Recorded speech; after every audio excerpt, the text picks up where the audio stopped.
All right. It's happy hour with Glenn Hammer again, alternatively known as social distancing at the chamber. Glenn, you're still under sequester. How are you holding up?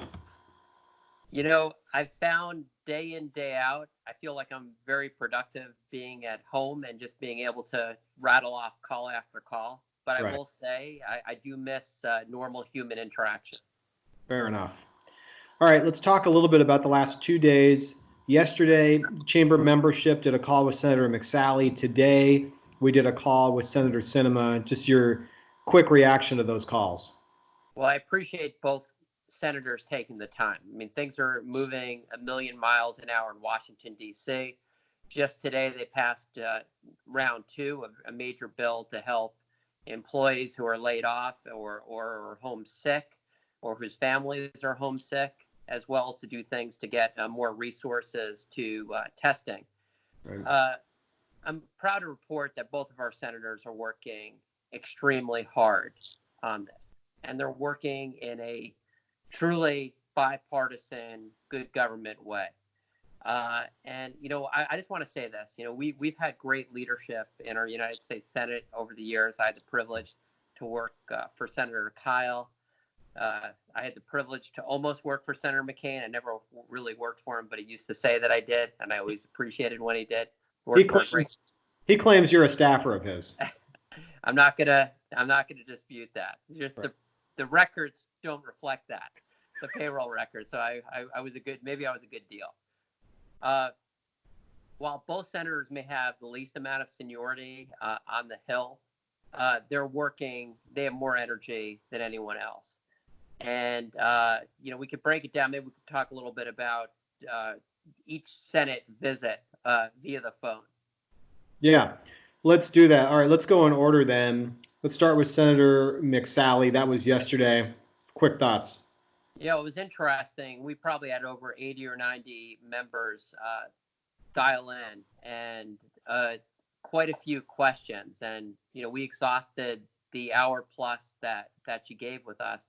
My quick thoughts are that the senator understands the gravity of this situation and is working at warp speed to try to get in all the different information from the different businesses. Because this is something we've never seen before, it's so important for us to be communicating sector by sector as a chamber, some of the different things, that are going on. And her office made the pledge to us.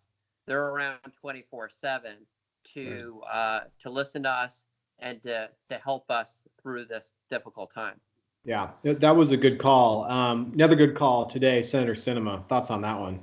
Yeah, Senator Sinema, who in her spare time does Ironman competitions all over God's great earth, really approached this from I'd say two major buckets. One, the flattening the curve. She feels very, very strongly that all across the state of Arizona, we need to abide very strictly by the CDC guidelines. She also believes that with that same intensity, we're going to need to repair our economy. That is going to go into best case scenario, a deep recession. The deep recession is my editorial comment, but Senator Sinema did use the word recession on our call today with also 80 or 90 members. I mean, we're bursting the phone lines to listen to her. Yeah, it was a real privilege to be on that call and for both those senators to reach out to the business community the way that they did. Let's think about tomorrow. That's Thursday. Chamber's going to have its executive committee meeting. Proceedings of that are private, but I know something that you really want to stress is the need for unity, teamwork, bipartisanship. Talk a little bit about that, both at the state, local, and federal levels. Yeah, we need to put partisanship completely aside. This is Katrina times 100. Republicans and Democrats need to come together. Business and civic and religious groups need to come together, and nonprofits. we all will have a role to play. This is one of these things that even this call right now that we're practicing social distancing is Right. important. We have to limit the density. And what I'm going to stress is that the chamber needs to continue to lead, to filter these important ideas, how we could better protect ourselves, as well as keep the economy as strong as possible.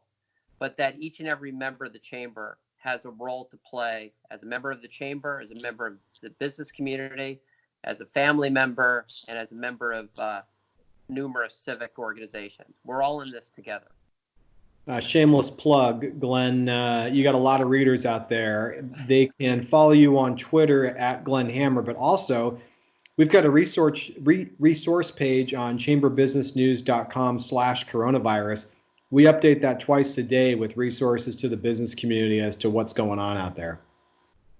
That's a great resource, and I appreciate the shameless plug, because there's things on there like what's going on with the SBA. The Small Business Administration is gearing up. They'll be administering emergency loans across all 50 states. We know our businesses in Arizona are going to need this. I believe it's sba.gov/coronavirus. The governor yesterday sent in the necessary letter to the SBA. So that's going to be rolling very, very soon as well, Garrick. Right. All right, let's lighten the mood as we wrap up tonight's show. You're a longtime weather watcher. Over a foot of snow expected in the high country, and unfortunately, Snowball's closed. So that's the good news, bad news, huh? Well, I was an esteemed member of my high school weather club. That is true. It's raining here in Scottsdale. We're fortunate that we're going to see, it looks like the next week, we're going to have Arizona Chamber of Commerce weather. That's good, because one of the things we can do is to enjoy our natural beauty. Just don't get within 6 feet of someone, and you'll and the community will be okay. All right. Last item, David Johnson to the Texans for DeAndre Hopkins. Good, bad, indifferent? What's your take? I love the move. I love where the Arizona Cardinals are going. I'm a big Murray fan. They did the right thing when they drafted him. And we're going to get through this, and we're going to enjoy some great Cardinals football later on this year. That's the spirit. All right, night 2, Glenn under sequester. We'll do this. Glenn, the public demands these shows, so we'll continue to put them out. Happy hour with Glenn and Garrick sounds pretty good to me. That's right. All right, we'll catch you on the next episode, everybody.